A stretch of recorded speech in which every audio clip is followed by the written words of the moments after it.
Hey, this is Brimstone. You're watching AFK, away from the keyboard. Ain't no better place to be than right here watching now.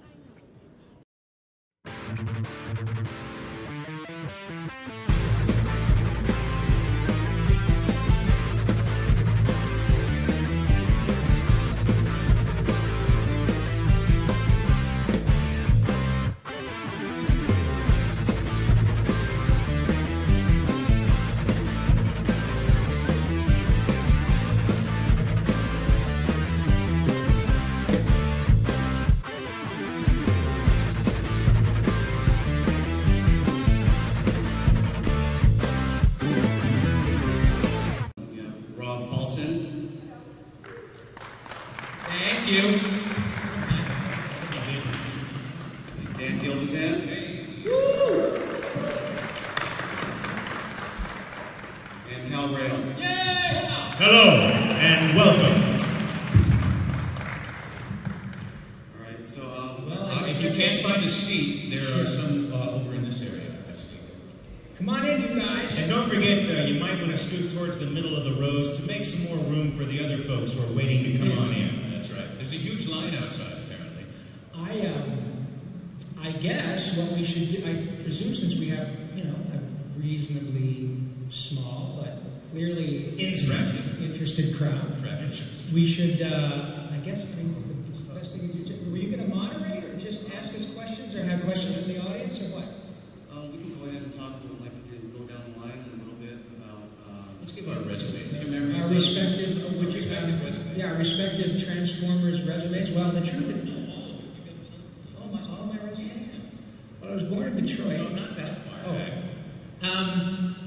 Well, let's see. In addition to the Transformers, which I'm eternally grateful for, because the fact is that Transformers and G.I. Joe were the first cartoons I ever did back in 1983, before virtually everybody in here was born. Yeah. Except for you. Except for JP, and so I think on Transformers I was air raid and slingshot. Right? Is that who I was? I'll tell you right Thank now. you very much. Thank you very much. I got the book. Danny's got the book. Robbie? Here you are. Okay, who was I? Slingshot and air raid. What? And Chase? And Chase. Slingshot, air raid, and Chase, which is actually in my law firm. So yeah, I was very grateful because those were the first cartoons that I ever did, and then I was lucky enough to go on and do Ninja Turtles. Hal and I both have essayed the role of Raphael at various times, and Animaniacs, and Pinky and the Brain, and oh, thank you. Oh, you're clapping, Superwoman. That's so nice of you. You're a very super woman, and I really appreciate that. I just love hearing and I was Carl and Jimmy Neutron Boy Genius, and now I get to be Donatello on a brand new iteration of Ninja Turtles. So I'm Donatello, and I am a two-time turtle. So if I live to be 100 Dan's age, then I'll be able to knock all four of them out. So that is me. Now, please give it up for the beautiful and talented Danny Gilvezan. Bumblebee. Thank you, Robbie. Thank you so much. Thank you, Robbie. Taught this man everything I know. That's Took right. about 10 minutes. I taught him everything he knows, but not everything I know. Yes. Transformers was not my first job. Oddly enough, my first job was as Spider-Man in Spider-Man and His Amazing Friends. Yeah.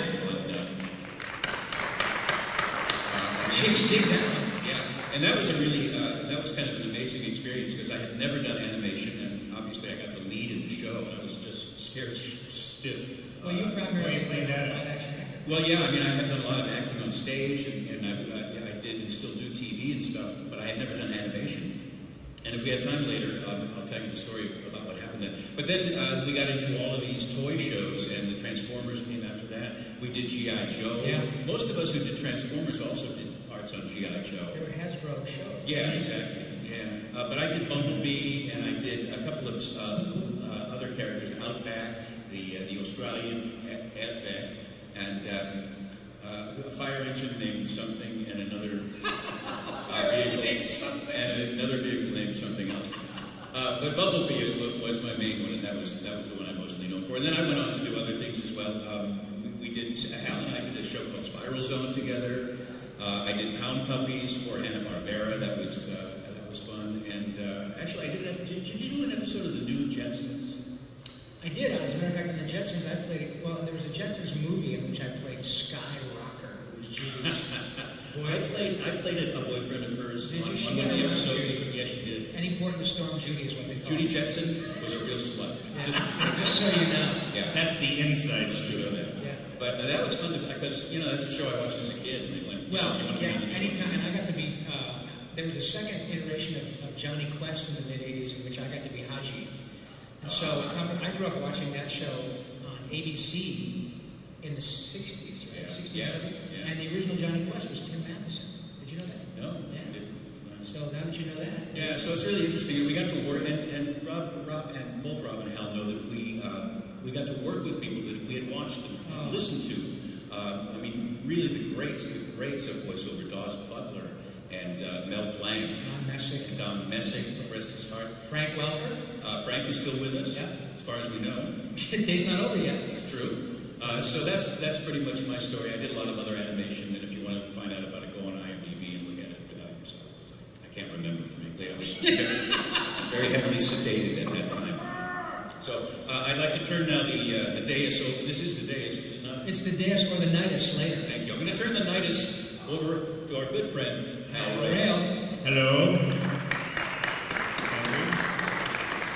Hello, I'm Hal Rayle, and like these gentlemen, I got to star in Transformers and G.I. Joe.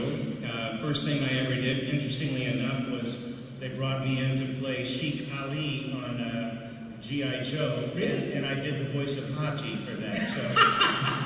So turn around is fair play. That's right. So I got to do a little G.I. Joe. Transformers-wise, though, I was... We've got these available. These is Snarl, the Dinobot. That's Shrapnel, the Insecticon. Pipes, the Repair Bot. That's Skuxoid, and, of course, Primacron up there in the upper corner. After that, I was fortunate enough to be able to play, if anybody was watching television in the 80s, I got to play Miss Piggy.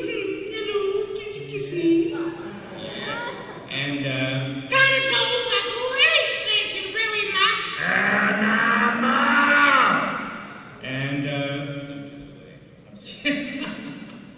He's my agent. And various and sundry other characters. Little Marvin the Martian for Air Jordan, and we had a great time with that. I was very fortunate to be in Los Angeles during the heyday of the 80s. We left Hollywood, my wife and I, who's Maggie Roswell from The Simpsons, and we live in Denver, Colorado now, and we do our shows out of our own house. Weren't you asked to leave? Well, that was what the usher told me, but I don't believe the usher. All right, fine. Asked to leave. Yes, I think it was. Most of the agents had We miss you, Al. thank you. That's very nice of you folks to come and hang with us, and congratulations to all of you for being part of this first San Antonio Comic Con. This is great. Yeah. How about that? Well done. Yeah. This is pretty cool. I guess. Is anybody here? I'm sorry, go ahead. Has anybody here got any questions for Yeah, us? that's probably the best thing to do, right? Is just have you guys, since we have a small crowd, you probably be able to virtually get almost all your questions in if you have that. Anything about, I mean, it's ostensibly a Transformers thing, but clearly we have other stuff to talk about, and it's up to you. You guys run the show. And that's a microphone right there you can stand up in front of and be heard. You guys have any questions? Or tips for the bedroom? Recipes? Ooh. Anything like that? I'd be willing to share Danny, it. Tell you what, the show took a turn there. So feel free to line up. Here we go. Here microphones comes and, here comes get a these questions going. brave soul. You have a question, sir? This is directed to any one particular person, but in your opinion, has the business of voice acting changed over the years that you've been involved in it? Is it very much different from when you started as to the way it is now, or is it pretty much the same? It's dramatically different, I think. Don't you, Rob? Yeah, I think it's changed a whole lot, and that's due to a couple of factors, I think. Back in the 80s, when there was so many shows going on, most of the toy companies, if you had a toy line, you had a 65-episode series to back up that toy line. So there was tons and tons of work for all of us. Most of us were going from show to show to show to show. It's not, at least for me, it's not like that anymore. There's not that there's, thanks to the Cartoon Network and Nickelodeon, there are some stuff. There is, new stuff being made. Of course, Disney's always doing stuff, but it's not like it was back then. Also, the computer has made it so easy for producers to get voices from almost anywhere in the world. It used to be a kind of a small group of people who were involved in this business, and now it's really very much spread out. So if you're thinking of a career in this business, I would think again. Amway's not just soap anymore. Exactly. So you know. But there are two sides to that. What Danny said is absolutely correct. And I, fortunately, still audition and get work, and that's the sort of life of a rank and file actor. That's what we do.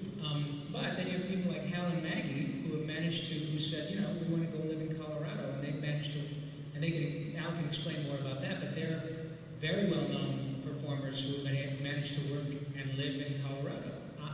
My job is about 95% animation, so I pretty much have to be in LA, but it certainly is changing a lot, as Danny said, with ISDN and MP3s, and now when I audition for something, they may have 300 other people auditioning for the voice of the talking chicken, which used to be you and me and Hal and Frank and Michael Bell and everybody would read for it, and that was it. Also, though, it's changed a bit to the extent of, Oh, we're done. Thank you very much, everybody. It was wonderful seeing us. Thank you for your question. It also is a little bit different because they can also, we don't all have to be in the studio together to work and to do a show. In my view, it's much more preferable. As a guy who grew up doing theater and live music, I always would rather be with the other actors. They make me much better. And it's just a hell of a lot of fun. But yeah, it certainly changed a lot. But you have such a unique perspective, Al, because you live in another state. Well, the digital age changed everything, and I think most everybody here would agree with it, that we all pretty much have our own recording studios now. And it's rare for someone who's in what we would call the upper echelon to not have a studio and to go into the agency and read for copy and whatnot. The kind of stuff that I'm doing now is really much more of just being able to write, voice, produce, create, deliver, and also do all the sound effects and the imaging that goes along with it. I used to do an awful lot of animation, but at the same time I was writing a lot of commercials for Bert Burtis and Company. And so that allowed me to be able to leave Los Angeles and have something other than just animation for me to make my living at. I miss it. As Rob said and Dan, when you're standing there in those stables with all the other actors and you hear the stories, I mean, it was terrible on G.I. Joe and Transformers that they lasted 8 hours, except for that was my first shows in the business, and to be able to sit there and listen to people who were just worn out and talking about the good old days, quote unquote. It was an education I got that was just a sideline to actually being in front of the mic and doing my own stuff, to sit and listen to and watch the greatest of the great perform. You can't help, I'm an impressionist myself, and I know that you guys do the same kind of thing. You can watch and get the feel of what somebody's doing, and then, like Robin Williams, all of a sudden it's incorporated into your act a little bit. But I find that where the world is right now, it's a digital age, and most people don't have the attention span that they used to have. I find that funny is still funny, but radio has changed, television has changed, animation has changed, commercials have changed, Madison Avenue has changed. Everybody's trying to figure out how to get from that fourth screen in your hand to your ear, to your subconscious, and make a buy impulse happen through all of that. So because of that, it opens up different areas of competition and different areas of participation, but it's still a very nebulous place. I don't think any of that's formulated at all. I think Madison Avenue and all of the agencies that are coming out of Chicago, everybody's searching for how to keep the listener listening.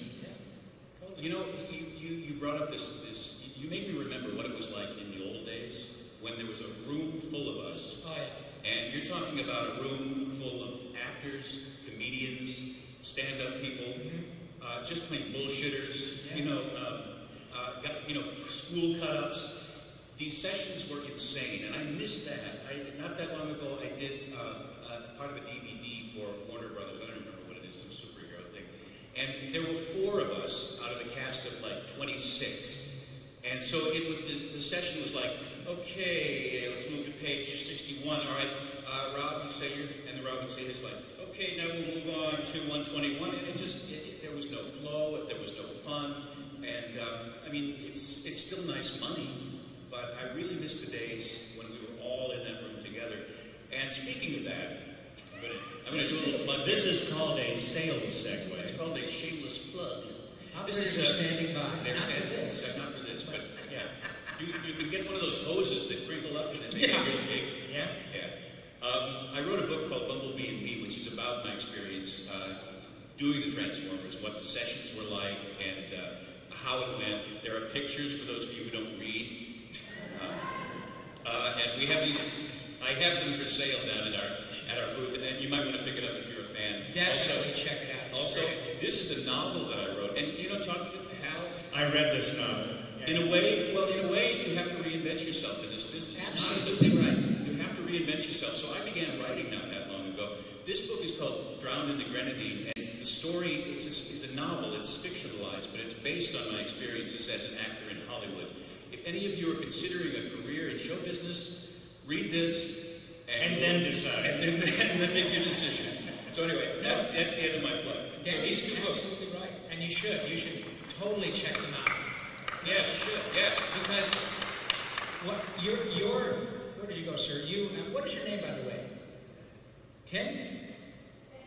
Jesse. Thank you very much, Jesse, because your question obviously has spurred a lot of answers. And the reason that it segues into all this other stuff is precisely because things have changed. And Maggie and I were talking about that earlier. Maggie Roswell has done so much incredible work, and we were all talking about how we all have to constantly reinvent ourselves because the day we don't even audition with anybody anymore. When I would go audition for, sounds like the old guy, but I'm an old guy, and I'd go audition for Animaniacs or audition for Ninja Turtles. I'd be in there with You'd be in a room. And they'd say, okay, great, Rob, you read for Raphael, and this time, Hal, you read as Michelangelo, and Danny, you read Master Splinter, and we'll mix and match and all that stuff. You go wait outside, or thank you, Rob, that's enough. You go home, and we'll bring in the other guys. And then the session would be the same way. But in the same way that those things have kind of gone the way of Buffalo, there have been these other things that have cropped up that if you're able to embrace them, it's a really cool thing. The hard part, take that back. The challenge for somebody like me is to look at it and go, okay, how do I use this to my advantage and help? So I started doing a podcast. And you should check it out. It's a great podcast. It's free, and it's called Talkin' Tunes, and anybody from whom you'd want to hear, ultimately these guys, will get them on too, because the truth is that I've done, 2,500 half hours of animation in the last 30 years, and I've gotten to work with everybody from whom you would want to hear. So what's great is that those free podcasts raise the level of consciousness of an audience out there that has been growing up with us. Danny's got something on his scroll in front of his table, which is precisely, profoundly the truth, and that is he's the voice of your childhood, right? So we have people, literally an audience of 7 or 8 years old who are watching new stuff, to 60 or 70 years old who are watching things 30 years ago that we were working on when they were 35 or 40. Those are the ones who get our references. They get the hip cultural references. So those little things help to raise our visibility, so we can come and do these things. And it does two things. To me, it allows me to connect with people who literally did grow up watching my stuff. It's a very anonymous profession, and I'm so incredibly grateful that they've watched. But the truth is, it's also a way for us to continue to earn a living. Because, man, I don't know how to do anything else, right? And so we're really grateful that you're here talking to us about this. Yes, we are. So anyway, that's my 2 cents about that. Anybody else have another question that can spawn a 45-minute answer? Batman. Batman. By the way, there's a superhero of the Hebrew faith called Batman. Shlomo Batman. I don't know if you know. I never heard of that. Although Maurice Lamars used to he calls me Mr. Spider-Man. Mr. Spider-Man. How are you, Mr. Spider-Man? There's Mr. Spider-Man, Mr. Spider-Man, Mr. Aquaman. They're all Jewish people. Yeah. As more of a favor than anything question, my son is his first con, and he's just in awestruck about everything. We stop every 5 minutes and look at everything. So I'm sorry, you said you're here with your son? Yeah, right there. How great is that? Yeah. Good for you. Yeah. And as we're walking through, I was like, man, let's go see the guys who do the Transformers voices. And he's like, all right, so we run over here. And the first thing he says when we sit down, they sound nothing like them. So I was It's all smoke and mirrors, my son. I was wondering if you could do like a little bit of voice improv for him, just so we can hear him. Oh, yeah, you sing Bumblebee. Well, I can do Bumblebee. All I got to do is pitch my voice up a little bit, and Please snarl, Dinobot! You see that? And now the Insecticon to come. And like you were just mentioning, Rob, about the visibility. Thanks to this streaming stuff that's happening now, and also the hub. Yes. All of these shows from the 80s, or many of them, Maniacs is back on the air. So is G.I. Joe, so is the original Transformers, so is Spider-Man and His Amazing Friends, those shows we worked in. Mr. Spider-Man. So they've all... Yes, that's great. No, they're all one's streaming on Netflix. Fantastic. So a lot of people have come, and I did a convention not that long ago before I knew about the streaming, and they said, yeah, I just saw an episode the other day, and I was like, do you have it on tape? And they said, no, it's streaming. How cool is that? Well, my son, who's 29 years old, doesn't have DirecTV or cable. He watches everything on Hulu. Yeah. Including the new Ninja Turtles, which is on Nickelodeon. But then the week after they air on Nickelodeon, they're all on Hulu. Yeah. So it's a brave new world. And the thing that's interesting is the stuff that your boy, Mr. Batman, the stuff that your boy is going to see is going to blow your mind. Because the stuff that my kid has become jaded about continues to blow my mind, right? So, first of all, though, I thank you very much. We all collectively thank you for buying action figures because our children's teeth are straight as a result of you buying them. Exactly. Orthodonture is very, very important. Yeah. It's funny you talk about that because, honestly, he grows up in the stuff I watch. Thanks to Netflix, Hulu, and all that. Isn't that great? Yeah, that's why when I came in, he watched the 80 Transformers, But what's so lovely? You guys are sharing this together, and that makes me so happy. It's fantastic. And I tell him, these are the glorious days, these are the fun days. So, when he sees, the new X-Men and all that, he's more or less Well, he likes the old school stuff. He really But you love it together. There was nothing like that. My dad and I would throw the baseball around and go to a football game. But you get to do something with your boy every day and come to these cool conventions. And that's so great that you have that. Yeah. Good for you. Good for you. Yes, sir. So, as actors... Well, actors is a strong word. Okay. Don't you think? Men who make funny voices, Yeah. right? That's better. Do you have any dream projects or roles for each of you that you've either would love to do or would love the opportunity to do at some point? Hal? Well, I have several things that I would love to do. Most of them are fellows. I'm looking for financing. How thick is your wallet? Actually, I think one of our jobs is always recreating ourselves. And one of the ways that we do that is sometimes we'll see a picture of something and we'll try to come up with a voice for it. Or we'll see something that someone else has done and we'll think, maybe I could take a shot at that and maybe have a different idea about that. But for myself personally, I'm always reinventing myself and always coming up with new things that I want to do. And a lot of it's fostered from the fact that gotta make a living. Right. So I live outside of Hollywood, and I have my own studio, and I'm in the digital age. And as I said, I'm always reinventing new kinds of things for me to do, and then having to live up to that expectation in my own head, which is sometimes not an easy thing to do. I'm sorry. And now I'd like for you to take it back. That's slick. You gotta get that. Nice. By the way, Hal is not really here today. This is a hologram. Yes, I'm a hologram. Oh, hey! A hologram. It's on the board. Hey, the room looks wonderful from here. Thank you very much. I have two things. I will tell you, my greatest acting experience was on Diagnosis diagnosis murder, and that's only because Dick Van Dyke was. I grew up with the Dick Van Dyke Show, and I was in love with that man. And I got to be on the show for 2 continuous episodes, and to be on the set with him and be backstage with him, talking to him, and just telling, him telling stories was a real high point for me. And secondly, here's the weird thing about this business. Now, I did Spider-Man like 30 years ago, okay, for the NBC series. 2 years ago, they asked me to redo the role because they were doing a video game called Spider-Man Shattered Dimensions. And they were going to use 4 voices that had voiced Spider-Man in the past. So they had Neil Patrick Harris, they had Christopher Daniel Barnes, and Josh Keaton, and myself.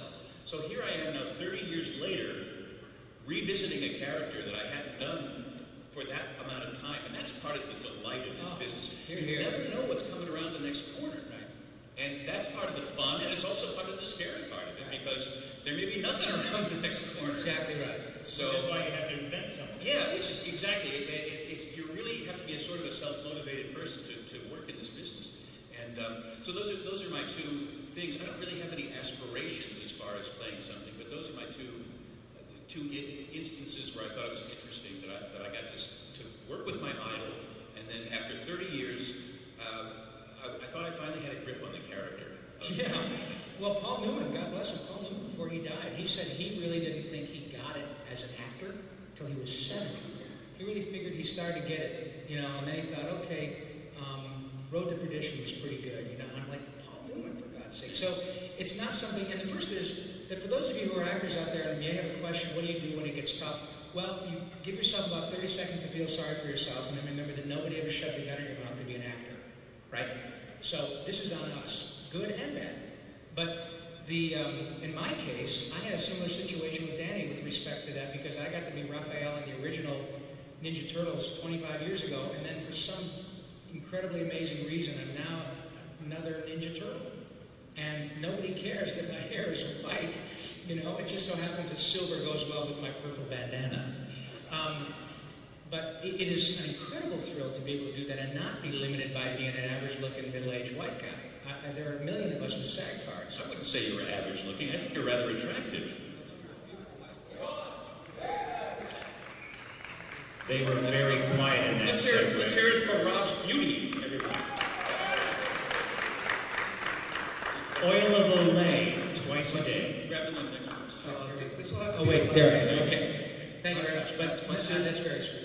And come to find out that your beautiful wife says she had a crush on me, and had I known that, she'd be mine.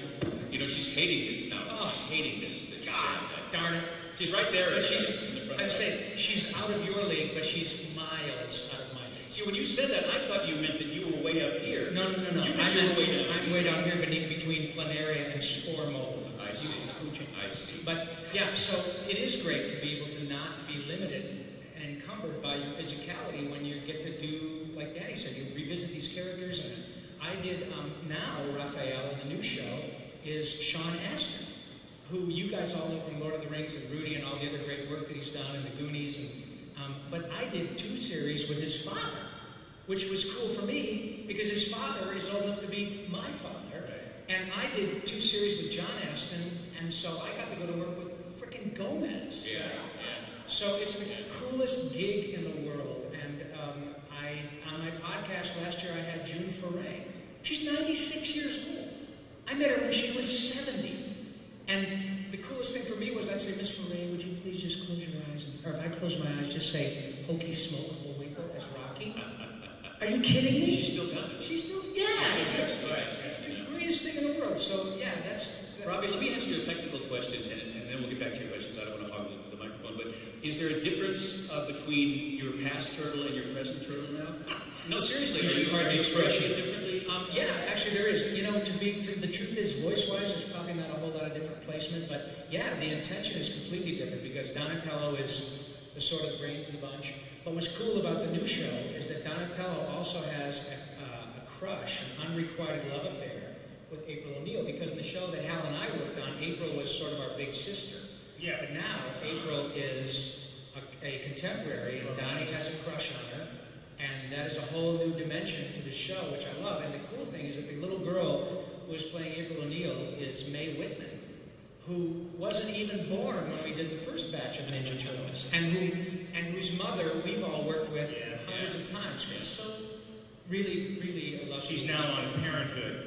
Yeah, she's on Parenthood, and she was in Scott Pilgrim, and God knows what else. Lots of things. Anyway, thank you for your question. Yes, sir, Superman. Hi there. Just want to say you guys are awesome. Thank you. I love you. Thank you. Thank you for all the hours of entertainment you've given us. Thank you, sir. Okay. My question is. Yes, you can stop there. My question is, were you guys ever surprised that Ninja Turtles, Transformers, G.I. Joe have become these huge $1 billion franchises that when you first tried out, you were like, man, Ninja Turtles probably never going to go nowhere. Can I tell you something? Dude. Probably not as surprised as Kevin Eastman and Peter Laird, who are both each worth $250 million. Yeah, I was going to say, these are not $1 million enterprises. Yeah. These are $1 billion enterprises. Well, I have to tell you that being there at the beginning of Turtles, I don't think anybody, including Mr. Eastman and Mr. Laird, certainly nobody starts out to make a bad show. It's too hard to get done, right? But certainly you never know that something is going to become a cultural icon. And we have all had the good fortune of working on shows that continue to pay dividends to us, sort of emotionally, and, we're getting paid to be here, but to Hasbro, we are. Playmates, well, I am. Yeah. Playmates toys and all these other guys, we're still selling hundreds of millions of dollars worth of toys. So, I mean, for me, no, I had no idea. No, none of us did. And as I said before, in the 80s, when we did these shows, we did, I did Transformers, I did G.I. Joe, and G.I. Joe still has pretty much of a life, too. Yeah. I did a show called Spiral Zone. Has anybody even heard of that show?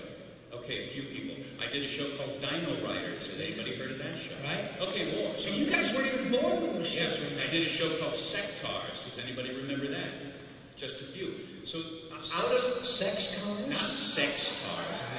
I mean, I've had sex in cars. It was a ritual of dating. Oh, thank you. Not anymore because I'm old. So there were all of these shows. I did a show called Centurions. Anybody remember that? Okay. All right. So some of you remember, some of these shows, but a few of them have just popped way up. And I think part of the Transformers phenomenon, obviously, are the Michael Bay movies that brought it back. Right.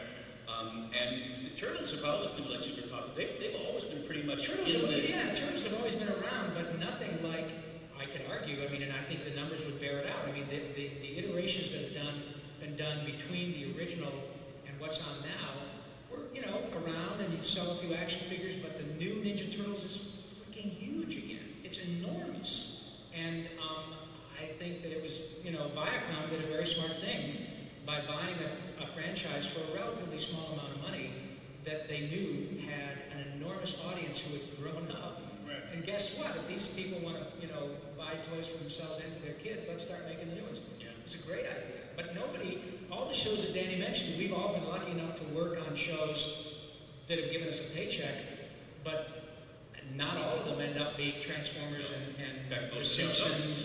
And many times you're given a script and you think, wow, this is going to be so great.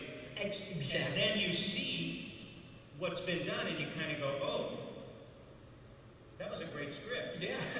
Well, I remember I did a show called Biker Mice from Mars that was an unabashed... Thank you.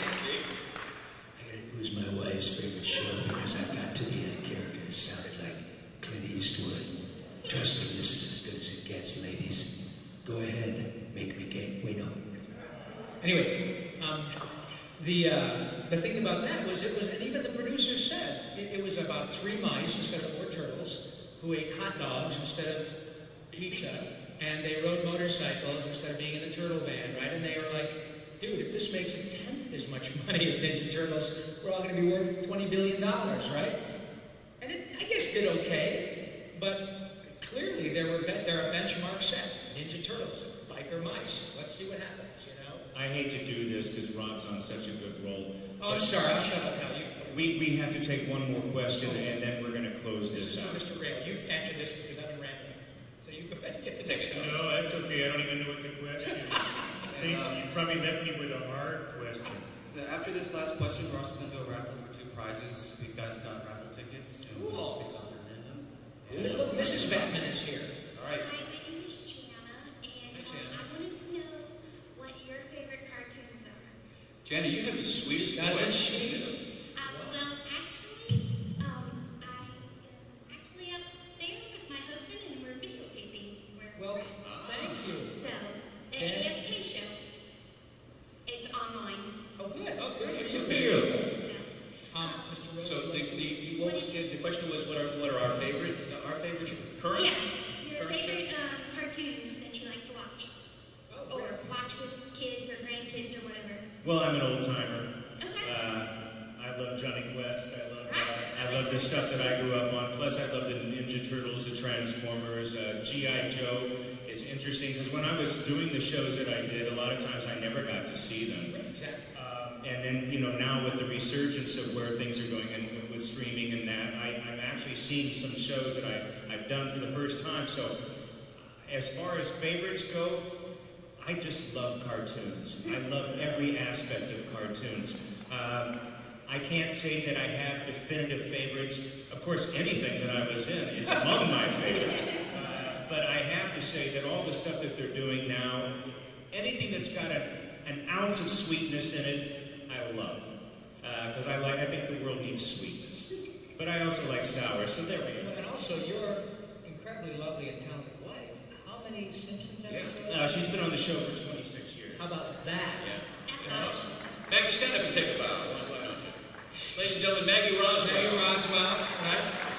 Who is also... So I have to say, yes, I do like The Simpsons as well. Yeah, we do like The Simpsons. They're very good to me. Yeah. I think she would say, yeah, if you didn't like The Simpsons, you'd hear about it at home. Yeah.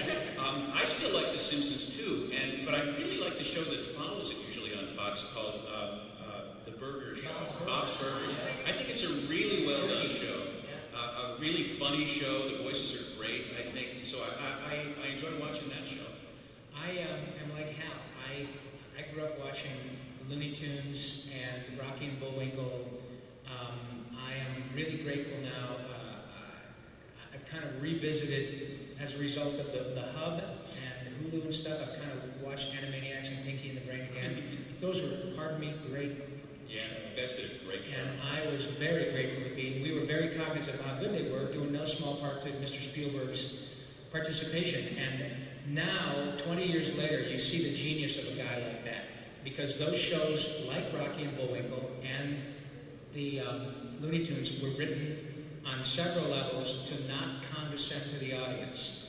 And the proof is in the pudding, man, because those shows now stand up, and the kids who were 5 and 6 years old and used to like to hear Mexico, now they're they're grown up, and their kids like that, and they get, the adults get the hip cultural references. And all it does is solidify the genius The timelessness of it. Exactly, and the same thing, it solidifies the genius of Chuck Jones and Bob McKimson and Bob Clampett, who did those shows in the 40s and 50s and 60s.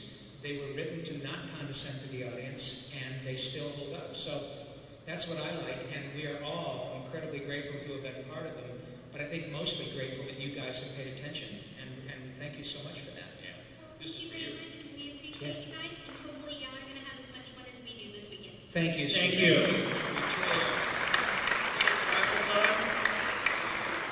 Sitting here patiently just shuffling these up there. We've been hearing these wonderful stories. So I'm going to pull out 2 tickets. I'm going to have them.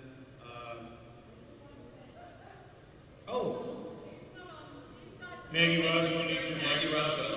I just want to say, tell them what you love me. Oh, right. After the lovely, wonderful lady. Yes. Where are we? We're in the very back of the room in There's a celebrity section. which for some reason they let us in. I don't know. Yeah, celebrity again is a strong word. We celebrated it. It's toward the rear, but come see us. Come buy some books.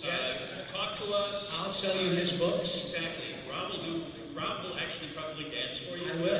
Nicely. I will. And Hal, God only knows what he would do for you. He's got I a have a ukulele tutu somewhere. Hal's got his uke. I got my ukulele. So when we're done here, come see us. Yeah. So I'm going to hand them. Who wants to read them in a voice, possibly? Hal, go ahead. Yeah, do Transformers voice. Do animals reading them. Or animal. Can animal be honest? Take it! Yes, that's right, animal. Take it. That's the kind of voice you hear coming out of the old actor show. Okay. This is the Oh, that's Holy awesome. shit. Oh, Zartan. That's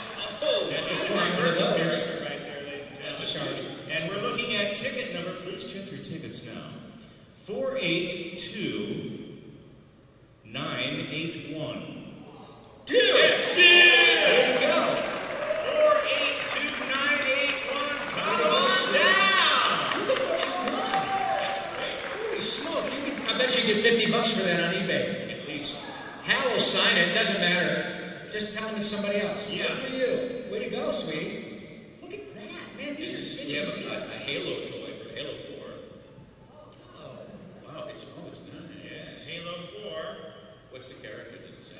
It says it's the Covenant Banshee, which we can't get enough of those in our lives. Yeah, right. Halo, I love All right, so Willie Roman. okay. Now that is number 482-982. 4. Yeah!